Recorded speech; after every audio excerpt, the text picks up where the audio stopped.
I used to believe that if you gave your children everything, your time, your trust, your quiet sacrifices, they'd grow up knowing how to give that back, in some small way. I thought I'd raised my son to see people before money, but life has a cruel way of peeling back illusions. I'm Dorothy. Most people around here call me Dot. I'm 67 years old, widowed for nearly 12 years now. I worked over 4 decades as a school librarian, the kind with thick glasses, alphabetized spices, and a biscuit tin always filled for the neighborhood kids. I wasn't rich, but I was steady, careful. I counted pennies when others weren't looking, never spent on vacations, never bought anything full price unless it was a gift. I built a small retirement fund that way, bit by bit. Coupons, savings bonds, second-hand clothes, a car that rattled but ran, and no air conditioning during summer months. That fund was supposed to be for medical emergencies, or maybe a senior community down the line. Not trips, not luxuries, not betrayal. David, my son, was always charming. He got that from his father. Tall, with an easy laugh, and a way of making you believe he cared deeply about what you were saying. He married Mandy when he was 27. She was sharp and opinionated, always chasing the next big thing: better houses, better cars, better schools for their kids. On the outside, they looked like a successful family. On the inside, I was beginning to see cracks. David started visiting less, but the requests for help came more often. A couple hundred for this, an early loan for that. Just until next payday, Mum. And I always said yes, because isn't that what we do? Even when my back ached and my knees protested, I made sure I was available. I sewed costumes for their kids' plays. I babysat when they had conferences. I never said no. Not once. Then, one Wednesday afternoon, just a week before this all began, David showed up at my door. No call beforehand. Just knocked and stood there, looking a little flushed and a lot uncomfortable. "Mandy and I are taking the kids on vacation," he said, stepping inside. "We've been planning this for years." I smiled. "That sounds lovely. You all deserve a break." He hesitated. "Well, we hit a bit of a snag. The resort required full payment up front, and the bank froze one of our cards because of a transaction mistake last month." That's when he started explaining how they needed a temporary solution. My backup card, tied to my retirement savings, wasn't something I gave out freely. In fact, I'd only used it myself a handful of times. But David knew about it, and he asked just for a week, only for the hotel and maybe the flights. He swore he'd repay it the minute they returned. I could hear Mandy's voice in the background on speakerphone, nudging him. She always helps. Just ask Dave. I paused. My gut felt tight, but I swallowed it. "Fine," I said. "Just don't go overboard." He grinned like a boy again, hugged me. "You won't regret it, Mom." But I did, not just for the money, but for letting myself believe I still mattered to them beyond my utility. That night, I sat in my small kitchen, staring at the card on the counter. I didn't even want to touch it.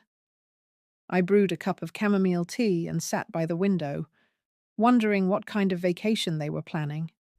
Maybe some budget resort, maybe a trip to the mountains. I didn't know that by the next morning, the charges would start rolling in, and each swipe would feel like a slap to the face. I didn't know then that my name wasn't just helping pay for their vacation. It was their vacation. And they never intended for me to know the full truth. 3 days. That's how long it took for my stomach to knot. At first, I told myself not to worry.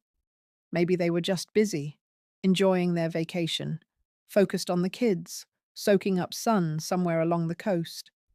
I'd sent a little message to David just to check in. Hope the kids are enjoying the beach. Let me know if everything's okay. No reply. The next morning, I logged into my online banking account to take a look, just to be sure everything was under control. I don't know what I expected. A few hotel charges, maybe a plane ticket or two. Instead, the screen filled with transaction after transaction, rolling in like waves I never saw coming. $2,137, boutique hotel in Cancun, $489, airport lounge passes $860, fine dining at something called El Mar de Cristal, $3,120, jewelry purchase $300, wine tasting tour, $1,400.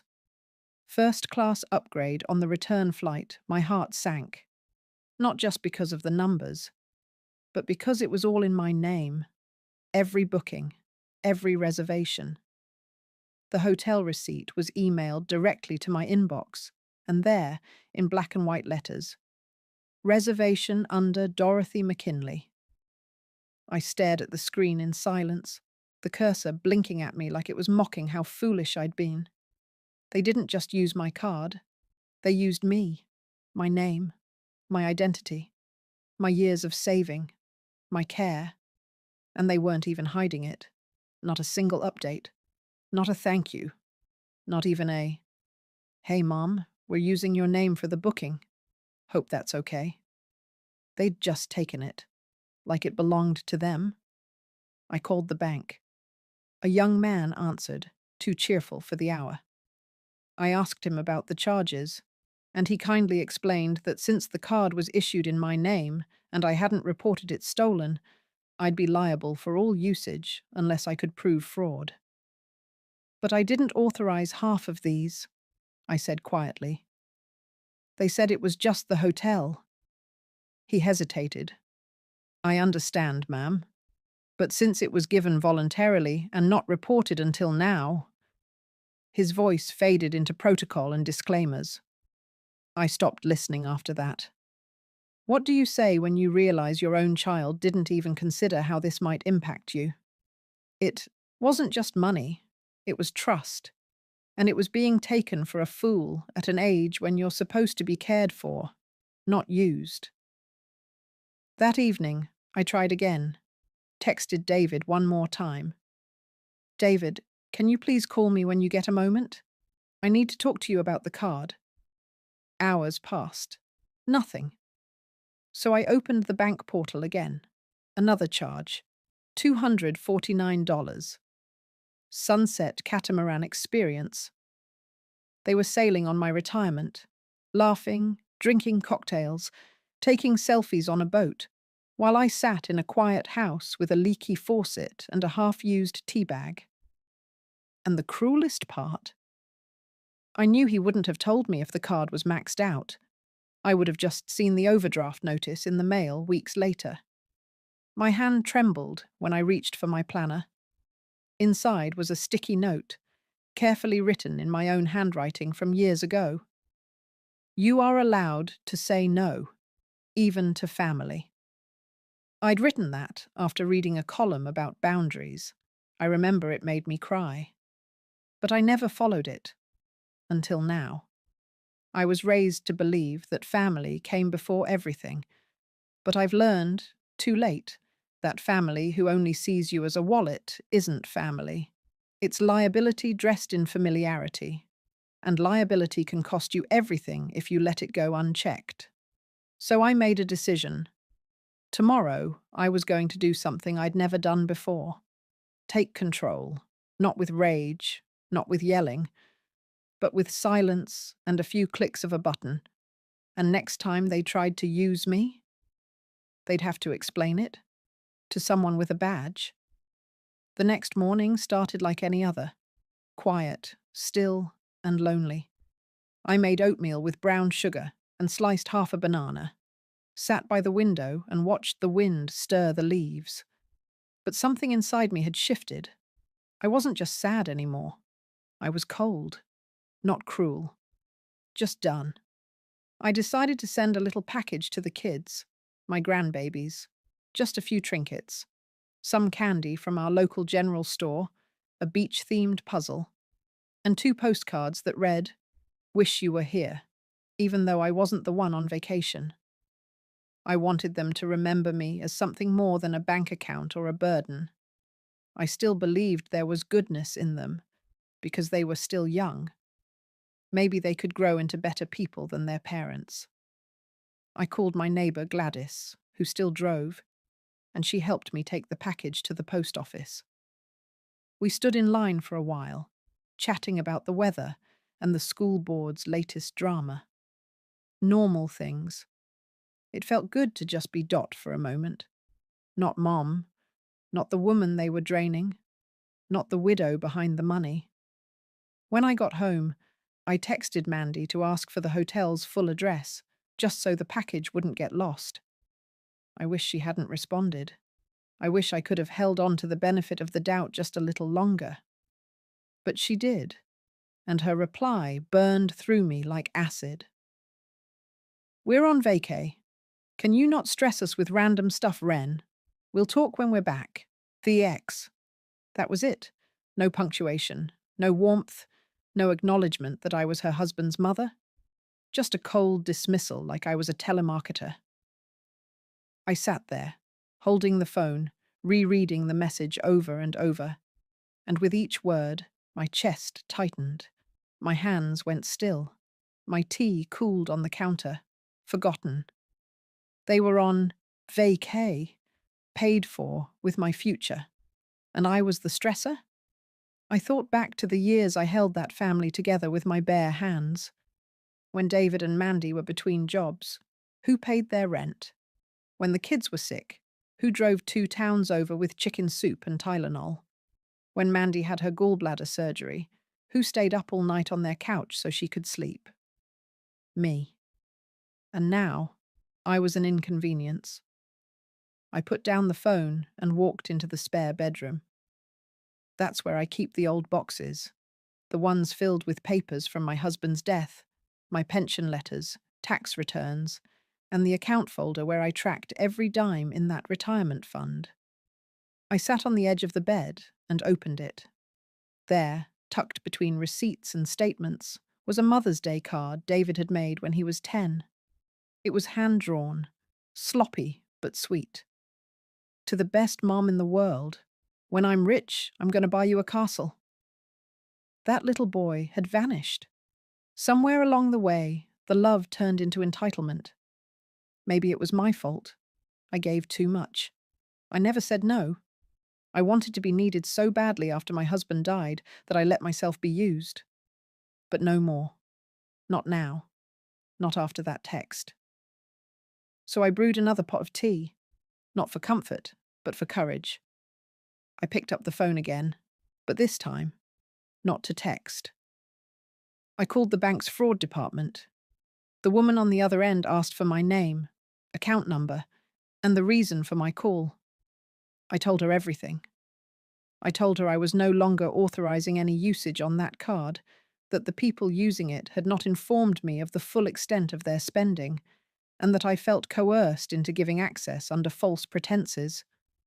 She was quiet for a moment, then said, "We can lock it immediately. Are you sure?" I closed my eyes, took a breath, and whispered, "Yes." And in that moment, something settled inside me. Not revenge, not victory, just relief. For the first time in a long time, I wasn't the one being quiet, so others could take what they wanted. I was finally saying no, and they wouldn't hear it, until it was too late. That night, I didn't sleep. Not from worry, those days were done, but from clarity. There's a strange stillness that settles in your chest once you've made a decision that can't be undone. I sat in my old recliner, wrapped in a crocheted blanket I made back when my hands were stronger, my eyes sharper. The house was dark, except for a dim lamp and the quiet hum of the refrigerator in the kitchen. I waited for morning. At exactly 8:02 a.m., I called the bank again. A different woman answered this time. Calm, patient sounding. I gave her my details and said, I'd like to freeze all activity on my retirement card, effective immediately. She asked, would you like to place a temporary hold or file for unauthorized use? I leaned back and said quietly, I'm filing it. They misused my name, booked a vacation in my name, and charged things they never told me about. She asked if it was stolen. I said, no. Worse. It was taken for granted. There was a silence on the line. I think she understood, more than her job allowed her to say. I confirmed the charges and told her every purchase after the hotel was without my clear knowledge or approval. Then I said something I never thought I'd hear myself say.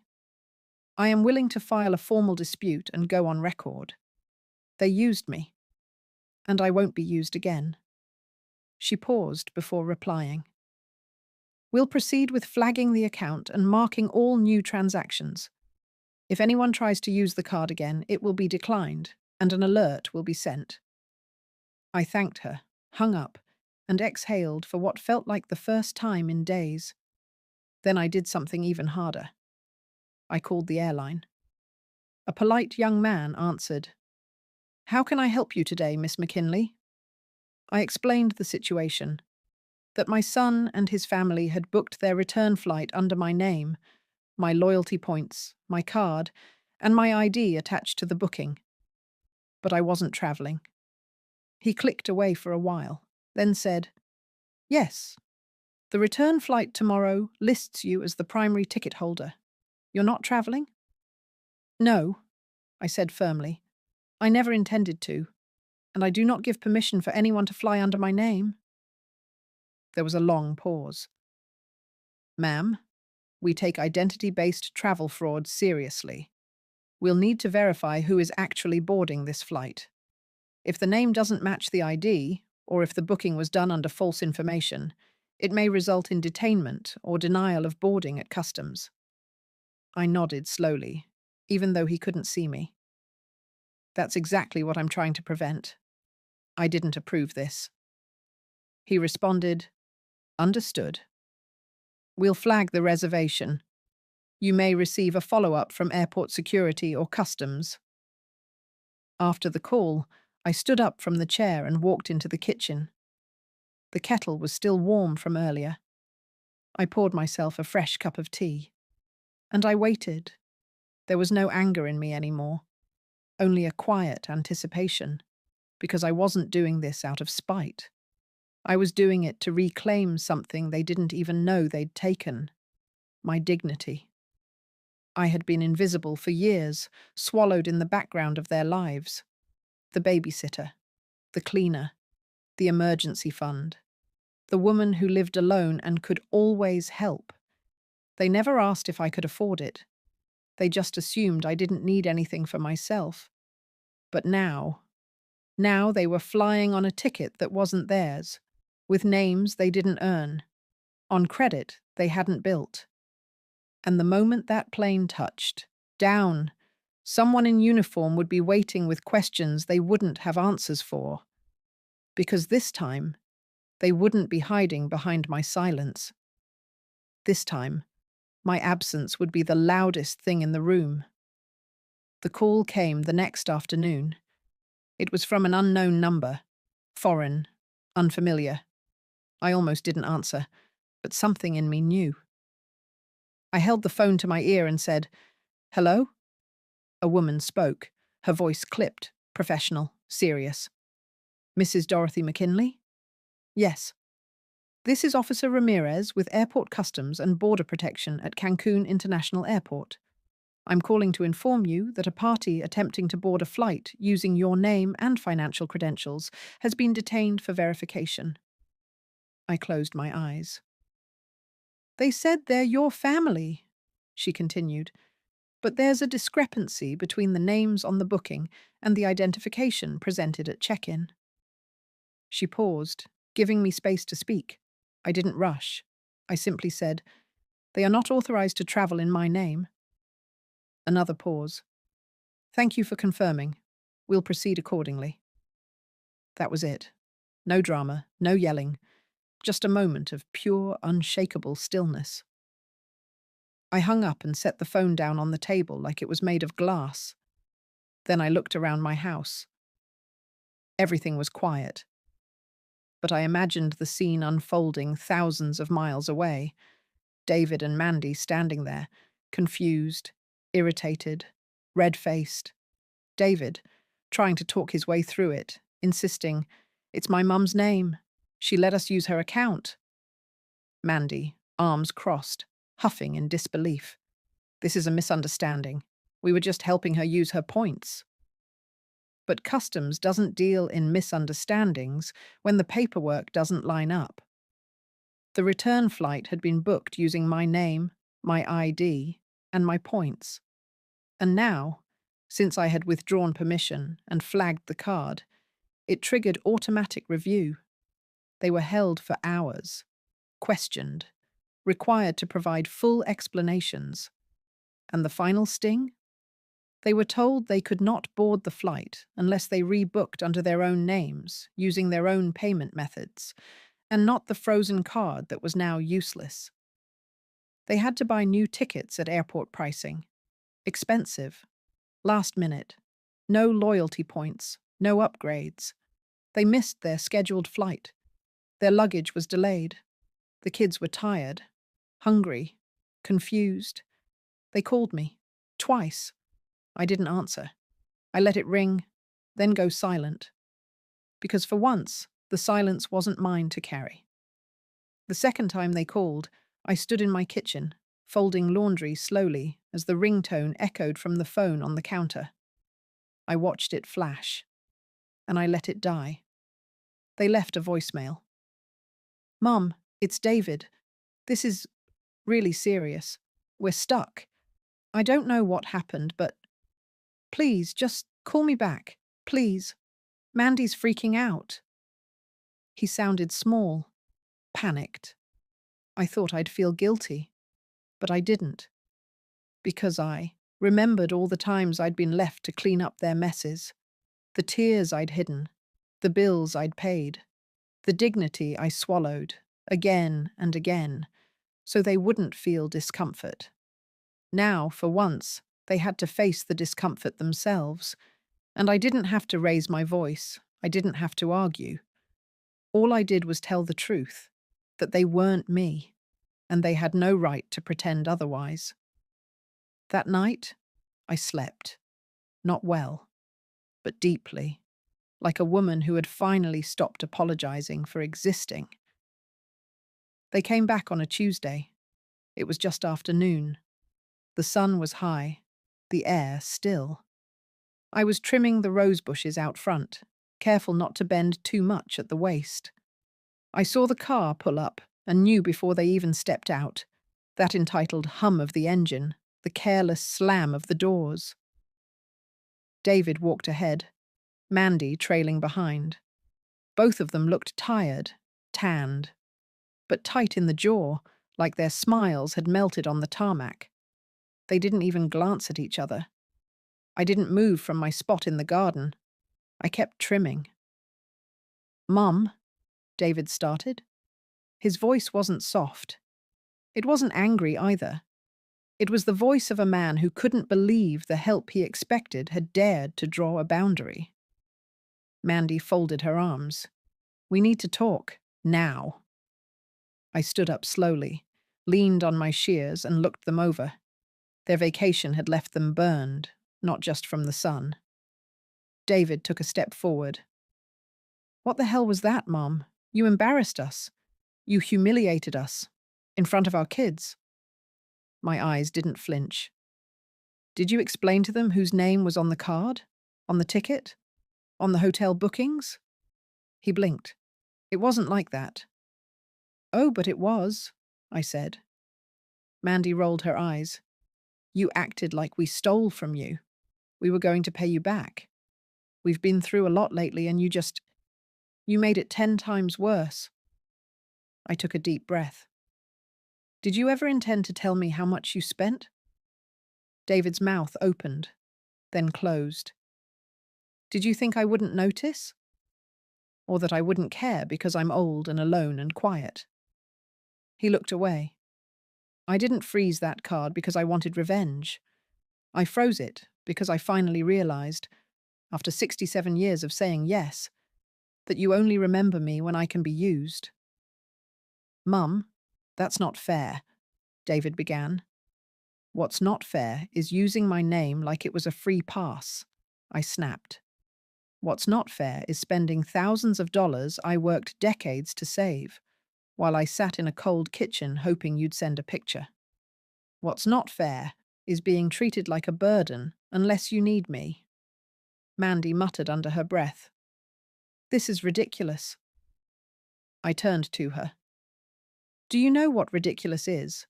It's a grown woman texting her husband's mother to stop stressing her with a question about sending her grandkids a gift. It's standing in my garden now, angry that your vacation ended with consequences. David stepped forward, tone shifting. Okay.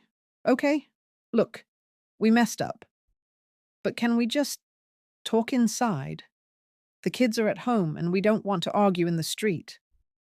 I looked at him, really looked, and for the first time I saw someone I didn't recognize, a man who had learned to take more than he gave.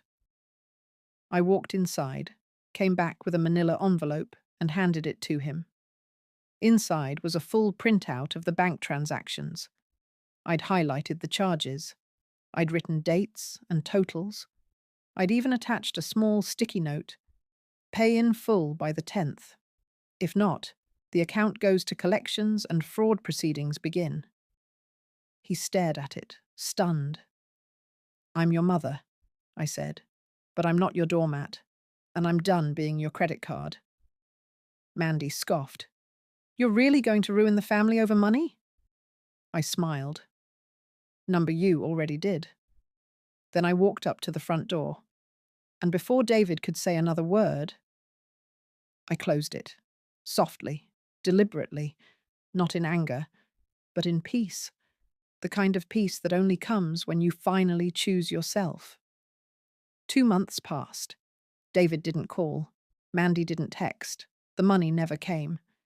At first I thought I might feel regret, that little voice inside, the one that whispers, you should have just let it go, tried to crawl back in. But I didn't let it stay long. Because every time I walked past my mailbox, I saw the manila folder with copies of those charges. I'd posted a reminder on my fridge with the words, this was not love. This was theft wrapped in family ties. The bank processed my fraud claim. The investigation started. I gave my statement, printed my messages, even forwarded that nasty little text from Mandy. They told me it might take a while. I said I'd waited long enough already. Meanwhile, I went back to my life. The quiet life I used to resent suddenly felt like a gift. I baked more, read more, took longer walks. The sun started warming up the garden again, and the birds returned to the feeder outside my kitchen window. And one morning, when the light hit my face just right and the coffee brewed just the way I liked, I realized something I hadn't felt in years. Freedom. Not the kind you chase in airports or resorts. The kind that settles in your chest when you know you're no longer being used. That very afternoon, I opened my laptop. Not to check the bank, not to track charges, but to plan something for myself. I'd heard about a small seniors group that did guided trips. Nothing extravagant, just simple, peaceful places where folks walked through flower gardens, listened to ocean waves, and shared stories over tea. I booked it, paid in full. In my name. With my card.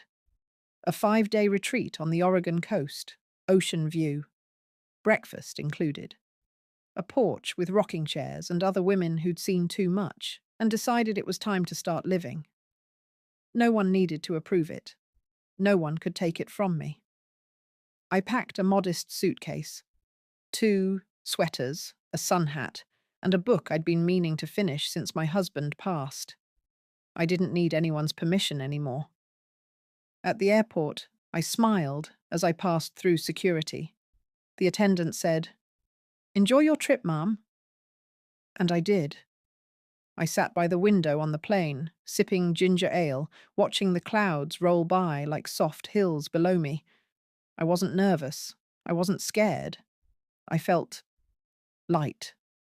Later, on the second day of the retreat, I sat on the wraparound porch with a woman named Elsie. She was 72 and full of quiet wisdom.